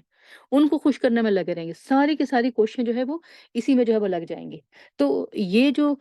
سنت ہے ابراہیم علیہ السلام کی کہ ہم نے انہی کی طرح جو ہے وہ اعلان کرنا ہے کہ واقعی اللہ ہی سب سے بڑا ہے ہمارے لیے، یہ ہم نے حج کے ان 10 دنوں میں پریکٹس کر کے باقی دنوں میں، آنے والی زندگی میں ان کے اوپر جو ہے وہ اپلائی کرنا ہے۔ اس طرح ابراہیم علیہ السلام کی ایک اور سنت وہ کیا تھی کہ جب انہوں نے اللہ کو پہچان لیا تھا تو انہوں نے بتوں کو توڑا، اچھا، یہ بات جو ہے اس کو سن کر بڑے لوگ امپریس ہوتے ہیں، اور خاص طور پر ان ملکوں میں رہنے والے جن کے قریب کوئی ٹیمپلز بھی ہوں جہاں بت ہوں، لوگ بتوں کی جو ہے وہ پوجا کرتے ہیں، تو وہ پھر جا کر کیا کرتے ہیں، ان ٹیمپلز میں بتوں کو توڑ دیتے ہیں۔ پچھلے دنوں انڈیا میں جو ہے وہ 2 لڑکوں کی کہانی تھی، ٹین ایجرز، انہوں نے جو ہے وہ ابراہیم علیہ السلام کی یہ کہانی سنی اور امپریس ہو کے جا کے ہندوؤں کے مندر میں گھسے اور جا کر جو ہے وہ توڑ دیے، بت توڑ دیے اسی طرح رات کو، اور شو یہ کیا کہ کسی نے توڑے ہیں، لیکن ظاہر ہے کہ ٹریس ہو گئے، پتہ چل گیا، پکڑے گئے، اور پھر بہت شامت آئی ان کی بھی اور باقی کمیونٹی کی بھی۔ ابراہیم علیہ السلام کی یہ سنت جو ہے وہ دوسروں کے بت توڑنے کے لیے نہیں ہے۔ ابراہیم علیہ السلام نے جو بت توڑے تھے وہ اپنے ان کے گھر کے بت خانے کے بت تھے، کیونکہ ان کے فادر جو ہے وہ خود ان بتوں کو تراشتے تھے، اور وہ ان کا جو ہے وہ شاہی عبادت خانہ تھا، کیونکہ یہ ایلیٹ کلاس سے تھے۔ تو یہ ابراہیم علیہ السلام نے اپنے گھر کے بت توڑے تھے، ہم اپنے دلوں کے بت نہیں توڑتے، جو اپنے دل میں ہم نے سجا کے رکھے ہوتے ہیں۔ اپنے گھروں میں، اپنی سوسائٹی میں جو بت ہم نے بنا کے رکھے ہوئے ہیں نا، ان کو نہیں توڑتے ہم، بلکہ جا کے کیا کہتے ہیں، دوسروں کے بت توڑ دیں۔ تو ہم سے دوسروں کے بتوں کو توڑنے کے بارے میں سوال نہیں ہوگا۔ اصل میں جو ہم نے اپنے دلوں میں بت بنا کے رکھے ہیں نا، اپنے اپنے سے متعلقین کے، کسی نے اپنے بچوں کے بنائے ہوئے ہیں، کسی نے ماں باپ کے بنائے ہوئے ہیں، کسی نے جو ہے وہ کسی لیڈر کو بنایا ہوا بت بنایا ہوا ہے، کسی نے کسی کی خواہش ایسی ہے کوئی، اس کو بت بنا کے اس کو جو ہے وہ پوج رہا ہے۔ ان بتوں کو تلاش کرنے کی ضرورت ہے، ان کو توڑنے کی ضرورت ہے۔ ابراہیم علیہ السلام نے ایسا کوئی بت سلامت نہیں چھوڑا جو ان کے اور اللہ کے درمیان جو ہے وہ حائل ہوتا۔ تو ہم نے اللہ اکبر کہنا بھی ہے، اور اللہ اکبر کی ضرب لگا کر جو ہمارے دلوں میں بت ہیں، خواہشات کے، تمناؤں کے، دنیا کی محبت کے، ڈالرز کے، پاؤنڈز کے، ارب پتی بننے کے، کھرب پتی بننے کے، جائیدادیں بنانے کے، زیور لینے کے، اور جو بھی ہے جس کا بھی ہے جو ایم دنیاوی لحاظ سے، اور اس کو بت بنا کر اس کو جو پوج رہا ہے اور وہ اللہ اور اس کے درمیان حائل ہے، اس کو جو ہے وہ توڑنا ہے۔ اور پھر اس کے بعد ابراہیم علیہ السلام کی ایک اور سنت تھی، وہ کیا تھی؟ جب انہوں نے اللہ کو پہچان لیا نا،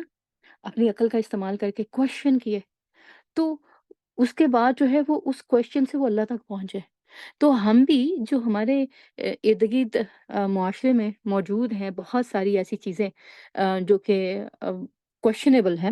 بدعات ہیں، ضلالت ہیں، گمراہیاں ہیں، ان کے بارے میں سوال کرنے کی ضرورت ہے نا، خود سے بھی اور جو کرتے ہیں ان سے بھی۔ ابراہیم علیہ السلام دونوں طریقوں سے یہ کام کر رہے تھے، خود سے بھی بات کرتے تھے، سوال کرتے تھے کیا یہ ٹھیک ہے، اور جو یہ کام کر رہے ہوتے تھے لوگ ان سے بھی پوچھتے تھے کیا اس کی کوئی دلیل ہے تمہارے پاس،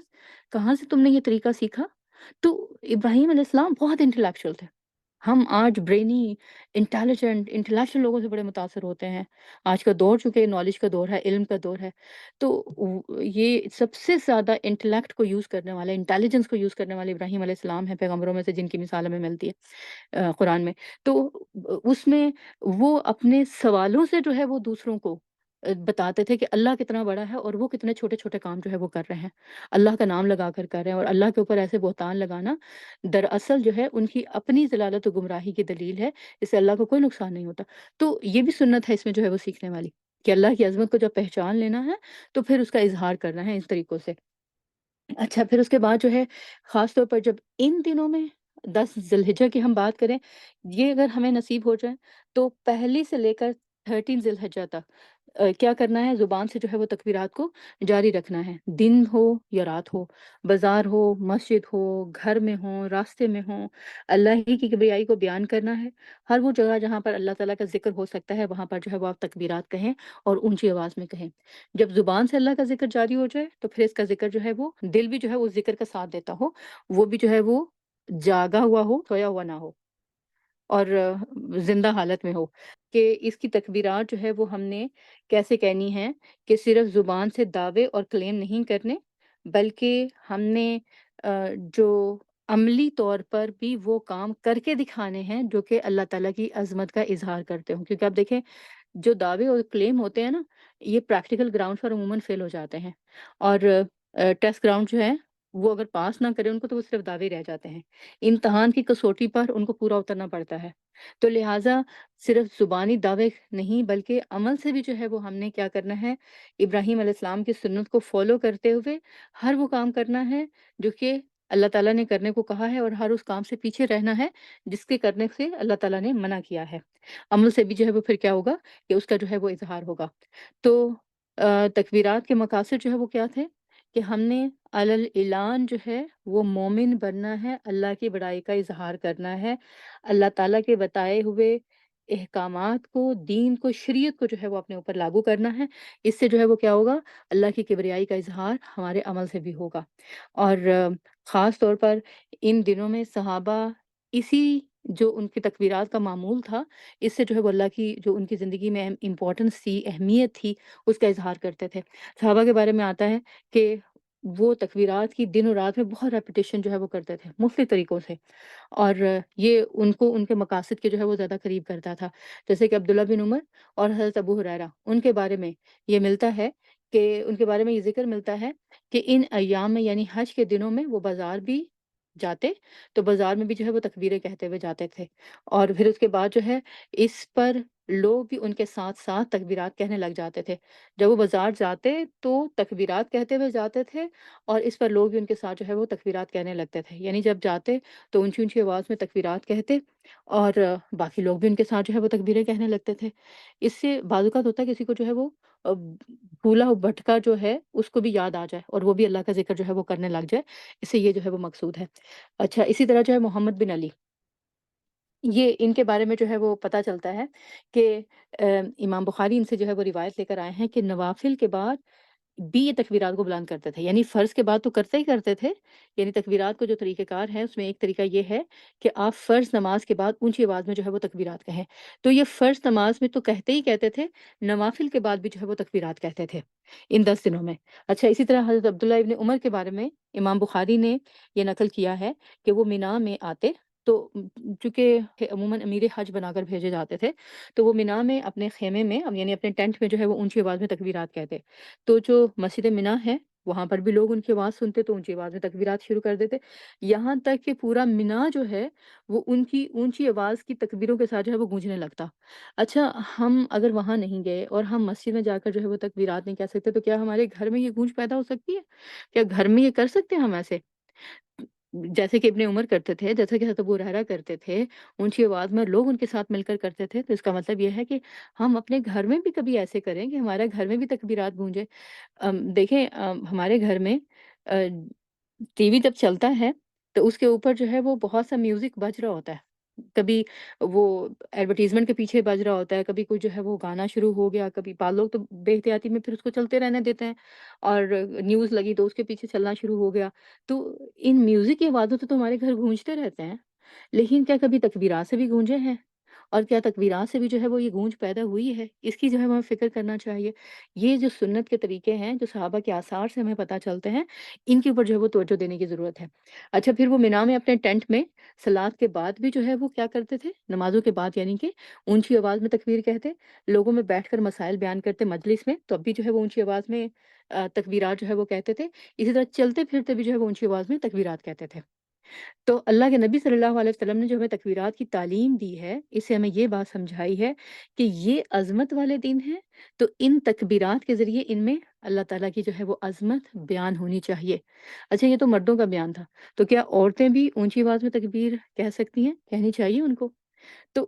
اس میں جو ہے وہ ہمیں یہ پتہ چلتا ہے کہ حضرت عمر بن عبدالعزیز جب مسجد میں تکبیرات کہتے تو عورتیں بھی تکبیریں کہتی تھیں، جیسے مطلب اونچی آواز میں۔ حضرت میمونہ رضی اللہ عنہ، یہ ازواج مطہرات میں سے ہیں، یوم نحر کے دن تکبیریں کہتی تھیں۔ تو اس کے علاوہ ایام تشریق میں مسجد میں جب مرد تکبیریں کہتے تو عورتیں بھی تکبیریں کہتی تھیں، کیونکہ ان اوقات میں جب مرد اور عورت اکٹھے نماز پڑھتے تھے تو الگ الگ کمرے نہیں ہوتے تھے ان کے، تو آگے مرد نماز پڑھتے تھے، پیچھے عورتیں نماز پڑھتی تھیں، تو نماز کے بعد جب مرد اونچی آواز میں تکبیریں کہتے تھے تو عورتیں بھی اس میں جو ہے وہ شامل ہو جاتی تھیں۔ اچھا، عید کے موقع پر عطیہ کا بیان ہے، وہ یہ کہتی ہیں کہ نبی صلی اللہ علیہ وسلم نے ہمیں حکم دیا تھا کہ عورتوں کو نماز عید کے لیے عیدگاہ میں چلنے کا حکم دو، اور پھر کنواریوں کو بھی اس میں بلاؤ، حیض والی عورتیں بھی آئیں، اور پھر باقی سب عورتوں کے لیے بھی صفیں جو ہے وہ بنائی جائیں، اور ان عورتوں کی صفیں جو ہے وہ باقی سب کے پیچھے جو ہے وہ پھر بنائی جاتی تھی۔ پھر ان سے کہا جاتا تھا کہ یہ نماز میں شریک نہیں ہوں گی، مگر یہ کہ دعا میں شریک ہوں گی اور یہ کہ ذکر میں شریک ہوں گی، تو اس طرح سے تاکہ وہ اس دن کی برکت سے اور اس دن کی پاکیزگی جو ہے اس کو طلب کریں، یعنی اس میں ان کا بھی حصہ ہو، تو گویا یہ حکم عورتوں کے لیے بھی ہے کہ وہ تکبیرات میں جو ہے وہ حصہ ڈالیں۔ مگر افسوس یہ ہے کہ یہ سنت بھلائی جا چکی ہے، تکبیرات کی یہ سنت خاص طور پر ان 10 ڈیز میں بھلائی جا چکی ہے۔ اس طرح اکٹھے ہو کر مل بیٹھ کر تکبیرات کہنے کا آج کوئی رواج نہیں ہے۔ ہمارے گھروں میں اونچی آواز میں ٹی وی چلتے ہیں، گانے سانگ سب کچھ جو ہے وہ ہوتا ہے، گاڑیوں میں بھی یہ سب کچھ جو ہے وہ چل رہا ہوتا ہے، مگر تکبیرات اور تسبیحات جو ہے وہ نہیں ہوتی۔ زیادہ سے زیادہ لوگ کیا کرتے ہیں، کچھ ریکارڈنگز لگا لی، اور ان ریکارڈنگ سے کیا ہوا کہ کچھ گھر میں جو ہے وہ گونج پیدا ہو گئی۔ چلیں یہ بھی ایک طریقہ جو ہے وہ ٹھیک ہے، لیکن اس سے بھی زیادہ اچھا طریقہ اور بہتر طریقہ کیا ہے کہ لائیو اونچی آواز میں بھی جو ہے وہ تکبیرات پڑھی جائیں، یہ سنت ہے۔ تو آپ جب کام کر رہے ہوں اور اکیلے ہوں تو اونچی آواز میں اکیلے جو ہے وہ پڑھیں تکبیرات کو، آہستہ آواز میں بھی پڑھ سکتی ہیں، لیکن اس کے بعد جو ہے جب آپ بچوں کے ساتھ اپنے ہوں، اپنی فیملی کے ساتھ ہوں، تو آپ دیکھیں جب ہم اکٹھے ان کے ساتھ باتیں کر رہے ہوتے ہیں اور کہکے گونج رہے ہوتے ہیں، آوازیں اونچی اونچی آ رہی ہوتی ہیں، تو کیا تکبیرات کے لیے ہم جو ہے وہ اکٹھے مل بیٹھ کر اونچی آواز میں کہتے ہوئے اور کہتے ہوئے ہمیں جو ہے وہ شرم آتی ہے؟ کیونکہ ایسی باتوں میں نا عموماً شیطان ہمیں جو ہے وہ بڑا پیچھے دھکیلتا ہے، اور کیا کہتا ہے کہ آم، آم، میں تم کیا کہو گی، کیسے کہو گی، لوگ کہیں گے لو اب تمہیں کیا ہو گیا، اور تمہاری کوئی بات تھوڑی سنے گا، تو لہٰذا میں اکیلے ہی کر لوں گی۔ لیکن یہ شیطانی وسوسہ ہے۔ آپ جب ان کے ساتھ بیٹھے باتیں کر سکتے ہیں، اور عموماً آپ دیکھیں خوشی کی کوئی ایسی بات ہوتی ہے جو آپ نے پہلے اپنے کسی فیملی ممبر کے ساتھ شیئر نہیں کی ہوتی، پھر اکٹھے بیٹھتے ہیں، پھر آپ جو ہے وہ خبر سناتے ہیں، پھر سب اس میں اپنا حصہ ڈالتے ہیں اور اپنی اپنی طرف سے کمنٹس کر رہے ہوتے ہیں، تو کیا وہ بات پہلے کبھی کی ہوتی ہے؟ اس کے کرنے میں اور اس کے کہنے میں تب تو شیطان جو ہے ہم شرمندگی دلاتا، لیکن اللہ کی بات کہنی ہو، تکبیرات ہی کہنی ہو یا کوئی اور ایسی بات کہنی ہو، تبھی ہمیں جو ہے وہ شرم آنے لگتی ہے۔ تو جب اکٹھے بیٹھیں تو لائیو بھی جو ہے یہ سیشن کریں ایسا کہ اکٹھے مل بیٹھ کر اللہ تعالیٰ کی یہ جو تکبیر ہے اس کو بیان کریں، اور اس کے نتیجے میں آپ کے گھر میں گونج پیدا ہوگی، اور اس گھر میں گونج پیدا ہونے سے آپ کے گھر میں جو ہے وہ برکت ہوگی۔ یہ کوئی بھولی ہوئی سنت جس کو آپ تازہ کریں گے، زندہ کریں گے، یہ کوئی چھوٹا کام نہیں ہے، کیونکہ آپ دیکھیں ایسا آپ نے اپنے گھروں میں یہ نہیں دیکھا، کسی اور کے گھر میں بھی کم دیکھا ہے۔ تو اللہ کے رسول صلی اللہ علیہ وسلم نے اس سلسلے میں خاص طور پر جو ہے وہ ہمیں آگاہ کیا ہے۔ آپ صلی اللہ علیہ وسلم نے حضرت انس کو نصیحت کی تھی کسی بات کی، اور اس کے بعد جو ہے وہ ان سے کہا کہ اے میرے بیٹے یہ میری سنت ہے جو اس کام کے کرنے کے لیے کہا تو ام، پھر اس کے بعد جو ہے وہ کہا کہ یہ میری سنت ہے، اور پھر آگے جو الفاظ کہے وہ کولیکٹیولی باقی سنتوں کے اوپر بھی اسی طرح اپلائی ہوتے ہیں اگر وہ فورگوٹن ہو چکی ہیں تو، اور ان کو دوبارہ ریوائیو کرنا ہے۔ تو آپ صلی اللہ علیہ وسلم نے کہا وَمَنْ أَحْيَا سُنَّتِي فَقَدْ أَحَبَّنِي، جس نے میری سنت کو زندہ کیا تو اس نے جو ہے وہ کیا کیا، مجھ سے محبت کی۔ تو یہ بہت بڑا فائدہ ہے کس کا، اس سنت کو اونچے آواز میں کہنے کا، کہ آپ احیا سنت کریں گے، احیا سنت کریں گے، کہ آپ سنت کو جو ہے وہ ریوائیو کریں گے، اس کو دوبارہ جو ہے وہ زندہ کریں گے۔ یہ تکبیرات کے جو ہے یہ روحانی اثرات ہیں، اور اس کے نتیجے میں جو ہے وہ کیا ہوگا، آپ صلی اللہ علیہ وسلم نے صرف بات کو یہیں تک کمپلیٹ نہیں کیا، آپ نے کہا ومن احیا سنتی، جس نے میری سنت کو زندہ کیا فقد احبنی، تو اس نے جو ہے وہ مجھ سے محبت کی، اور پھر اس کے بعد آگے کہا کہ جس نے جو ہے وہ مجھ سے محبت کی اس کا اجر جو ہے وہ کیا ہے، آپ نے کہا کہ ومن احبنی، جس نے مجھ سے محبت کی، کان معیہ فی الجنہ، وہ میرے ساتھ جنت میں ہوگا۔ سبحان اللہ۔ تو اتنی بڑی سعادت آپ کو جو ہے مل سکتی ہے کہ صرف جنت نہیں بلکہ اللہ کے نبی کے ساتھ جنت، یعنی جنت الفردوس میں اللہ کے نبی صلی اللہ علیہ وسلم کی ہمسائیگی، یعنی کسی بھی سنت کو جو ہے وہ آپ نے ریوائو کرنا ہو، کیونکہ یہ سائن آف لو ہے نا، یہ محبت کا سائن ہے کہ آپ جو ہے وہ آپ سنتوں کو زندہ کرنا چاہتے ہیں، آپ کو سنتوں سے محبت ہے، تو ان کو جب تک جو ہے وہ آپ ان پر عمل نہیں کریں گے اور کانفیڈنٹلی عمل نہیں کریں گے، تو تب تک جو ہے یہ محبت کا اظہار ہوگا نہیں، یہ سائن آف لو جو ہے یہ شو نہیں ہوگا۔ تو اس لیے انہی جو کچھ سنتیں وہ بھولی ہوئی ہیں ہمیں اور بھلائی جا چکی ہیں، ان کو ریوائیو کرنے کا یہ ایک بہترین جو ہے وہ موقع ہے کہ آپ ان کو اونچی آواز میں اپنی فیملی کے ساتھ جو ہے وہ بیٹھ کر کہیں۔ تو ان دنوں میں اللہ تعالیٰ نے جو بھی جو ہے وہ ہمیں ہمت دی ہے، جو بھی جو ہے وہ ہمیں ریسورسز دیے ہیں، ان کو جو ہے وہ ہمیں اگر ان طریقوں سے عبادات میں لگا دیں تو اس میں جو ہے وہ ہمارا بڑا فائدہ ہے۔ پھر اس سے جو ہے وہ گھروں میں برکت ہوگی۔ آپ دیکھیں جس گھر میں اللہ کا نام لیا جاتا ہے، وہاں سے شیطان جو ہے وہ بھاگ جاتا ہے۔ تو گھروں میں لڑائیاں جھگڑے عموماً ہوتے ہی اس وقت ہیں جب وہاں پر اللہ کا نام نہیں لیا جاتا، اور وہاں شیطان ہوتے ہیں، وہ پھر جو ہے وہ لڑائیاں کراتے ہیں۔ تو گھروں میں برکت ہوگی، لڑائیاں ختم ہو جائیں گی، اور وہاں پر اس گھر میں آپ کو جو ہے وہ سکون محسوس ہوگا۔ ایسا ہوتا ہے نا، جیسے بعض اوقات آپ کسی جگہ پر جاتے ہیں اور کیا کہتے ہیں، میرا وہاں ٹھہرنے کو دل نہیں چاہ رہا تھا، عجیب گھٹن ماحول تھا اور کیا تھا۔ لیکن جن گھروں میں اللہ کا نام لیا جاتا ہے نا، وہ گھر کھلے ہوتے ہیں، ان میں سکون ہوتا ہے، ان میں اطمینان، اور اس میں جو ہے وہ گھٹن جو ہے وہ آپ کو محسوس نہیں ہوگی۔ پھر اسی طرح جو ہے تکبیرات جو ہیں، یہ تکبر کے اپوزٹ ہیں۔ تو جو غرور اور تکبر سے نجات ہے وہ بھی تکبیرات کے ذریعے سے ہی ممکن ہے۔ جب کوئی اچھا کام کریں، جب کوئی کامیابی ملے، جب کوئی خوشی نصیب ہو، اس کے فوراً بعد جو ہے وہ اللہ کی کبریائی اور اللہ کی بڑائی جو ہے اس کو بیان کریں، اللہ اکبر کہیں، خوشی کی خبر پر بھی اللہ اکبر، اور کسی کامیابی پر بھی جو ہے وہ اللہ اکبر، کوئی اپنی محنت سے کچھ اچھا بن جائے تو بھی اللہ اکبر، الحمدللہ بھی کہنا چاہیے۔ لیکن جہاں ذرا سا بھی خیال دل میں آ رہا ہو نا، جو شیطان کے بہت اچھا کام کیا، اور دل میں یہ خیال آ رہا ہو کہ بس آج تو کیا ہی بات ہو گئی، بڑا زبردست جو ہے وہ کھانا بن گیا، تو آ، کیا ہے کہ اس کے اوپر بھی کیا کہیں، الحمدللہ اور اللہ اکبر، کہ اللہ ہی کی بڑائی ہے، اسی نے جو ہے وہ اس قابل کیا کہ یہ کام ہو سکے۔ پھر یہ کہ اللہ تعالیٰ کی عظمت کا جو ہے وہ ادراک ہوگا، یعنی ہم جتنا اللہ کی کبریائی بیان کریں گے اتنا ہی اللہ تعالیٰ کی عظمتیں جو ہیں اور اللہ کی بڑائیاں جو ہیں وہ ہمارے اوپر جو ہے وہ کھلیں گی، اور اللہ کی بڑائی جب کھلے گی، اللہ کی عظمت ہمارے دل میں بیٹھے گی، تبھی ہم دنیا سے بے نیاز ہوں گے، تبھی ہمیں دنیا کی جو ہے وہ چاہت نہیں ہوگی، تبھی جو ہے ہم لوگوں کی اپریسیشن کے بھوکے نہیں ہوں گے، تب ہمیں اللہ سے جو ہے وہ تعریف چاہیے ہوگی، اللہ کے ہاں قبولیت چاہیے ہوگی، اللہ تعالیٰ کے ہاں جو ہے وہ ہمارا مقام اور درجہ کیسا ہے ہمیں اس کی فکر و پرواہ ہوگی۔ ہم لوگوں کی نظروں میں نہیں اپنے آپ کو تولتے پھریں گے کہ وہ ہمارے بارے میں کیا کہتے ہیں، کیا سمجھتے ہیں ہمیں۔ تو یہ ساری باتیں جو ہیں وہ ہمیں اللہ تعالیٰ کے ہاں اونچا مقام جو ہے وہ دلا دیں گی۔ تو یہ تکبیرات کے جو ہے وہ فوائد تھے، اس کے روحانی اثرات جو کہ ہماری زندگیوں میں رونما ہو سکتے ہیں۔ لیکن کچھ ایسی چیز بھی ہے کہ جو ہمیں تھوڑا سا اور پتہ ہونا چاہیے، جس یہ کہ کنکلوڈ کرنا چاہ رہی ہوں کہ جہاں پر ہم نے تکبیرات کہنی ہیں، وہاں پر اس مہینے کی کچھ اور امپورٹنٹ جو عبادات ہیں، وہ ان کے اندر جو ہے وہ صلاح بہت امپورٹنٹ ہے، چیریٹی بہت جو ہے وہ امپورٹنٹ ہے۔ چیریٹی سے مراد صرف یہ ایک دوسرے کو مسکرا کر دیکھنا صدقہ ہے، یا پھر یہ کہ سبحان اللہ کہنا صدقہ ہے، الحمدللہ کہنا صدقہ ہے، لا الہ الا اللہ کہنا صدقہ ہے، یہ سب بھی صدقات ہیں اللہ کے نبی صلی اللہ علیہ وسلم کی حدیث کے مطابق۔ لیکن ایک چیریٹی جس کو پیسہ کہا جاتا ہے، مال کہا جاتا ہے، اس کی امت کو بہت ضرورت ہے، اس کو جو ہے وہ ضرور نکالے ان دنوں میں۔ ان دنوں میں جو ہے وہ اس کی ضرورت بھی ہے، اور پھر یہ کہ اس کی وجہ سے جو اجر اور ثواب ہے وہ بھی بہت زیادہ ہے۔ اسی طرح روزہ ایک ایسا عمل ہے جس کا ریوارڈ جب اللہ تعالیٰ دیں گے حشر کے میدان میں، تو انسان خوش ہو جائے گا، کیونکہ اللہ تعالیٰ نے خود فرمایا نا کہ روزہ میرے لیے اور میں اس کی اور میں ہی اس کا اجر ہوں۔ تو پتہ نہیں اس کا اجر کیا ہے، وہ اللہ نے چھپا کے رکھا ہوا ہے، تو جو رکھ سکتا ہے اس کو جو ہے وہ رکھے۔ لیکن ظاہر ہے کہ جس زون میں دنیا کے ہم رہتے ہیں وہاں پر اس وقت لمبا روزہ ہے اور بہت لمبا ہے، تو جن لوگوں کی صحت اس قابل نہیں، اجازت نہیں دیتی، تو وہ روزے کی بجائے جو پھر دوسرے اعمال ہیں ان کی طرف جو ہے وہ زیادہ توجہ دیں۔ ان میں سے ایک عمل جو ہے وہ کیا ہے، وہ ہے تہجد کی نماز پڑھنا۔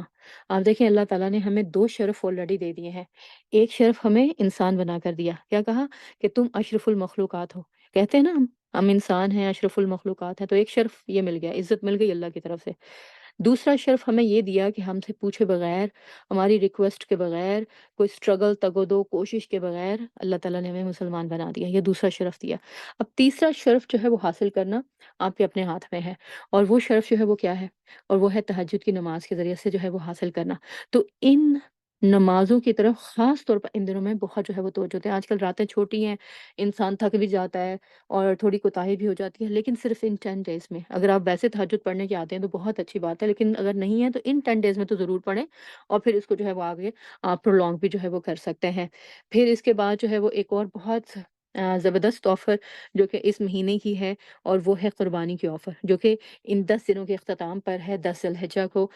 جب عید الاضحیٰ ہوتی ہے تو اس دن۔ اور اس کے بارے میں اللہ کے نبی صلی اللہ علیہ وسلم نے ہمیں ایک حدیث میں بتایا کہ اللہ تعالیٰ ارشاد فرماتے ہیں کہ عید کے دن آدم کے بیٹے کی طرح سے اللہ کے لیے کی گئی جانور کی قربانی اللہ کے ہاں سب سے زیادہ پسندیدہ عمل ہے۔ تو جو قربانی کر سکتا ہے وہ ضرور کرے، اور اس کو جو ہے اپنے اوپر کوئی کمپلشن نہ لیں آپ، لیکن والنٹرلی جو بھی آپ عمل کریں گے تو اللہ کے ہاں جو ہے وہ قابل قبول ہے۔ یعنی اگر آپ کا کوئی سورس آف انکم نہیں ہے اور پھر بھی آپ قربانی کرنا چاہتے ہیں تو آسانی سے اگر کر سکتے ہیں، کچھ بچا کے کر سکتے ہیں، لے کے کر سکتے ہیں، تو آپ اس کو جو ہے وہ قربانی کو جو ہے وہ کر لیں۔ تو اس میں یہ آپ کے لیے ایک آئندہ اللہ کے ہاں آپ کے اعمال کی قبولیت میں، اللہ کا قرب تلاش کرنے میں آپ کی جو ہے وہ بہت مدد کرے گی۔ قربانی جو ہے کیونکہ قربانی قرب سے ہی ہے، تو قربانی دے کر دراصل جو ہے وہ ہم اللہ تعالیٰ کا قرب جو ہے وہ چاہتے ہیں۔ اس سے نیت جو ہے وہ یہ ہونی چاہیے۔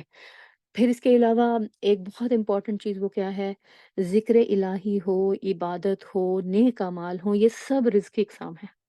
انسان جہاں دوسرے رزق سے محروم ہوتا ہے، وہاں پر عبادت کے اس رزق سے بھی محروم ہو جاتا ہے، اس کو توفیق نہیں ملتی نہ عبادات کی۔ عبادات کر بھی لے تو دل جو ہے اس کے ساتھ نہیں ہوتا، نہ ہی ذکر الہی کی، نہ ہی دوسرے جو ہے وہ نیک کاموں کی۔ تو ان سب کے اندر اپنا حصہ نکالنے اور ان سے توفیق لینے کے لیے ایک بہت امپورٹنٹ کام ہے جو ضروری ہے، وہ ہے استغفار، اور استغفار کی کثرت۔ تو کثرت کے ساتھ جو ہے وہ ذکر کریں اللہ تعالیٰ کا،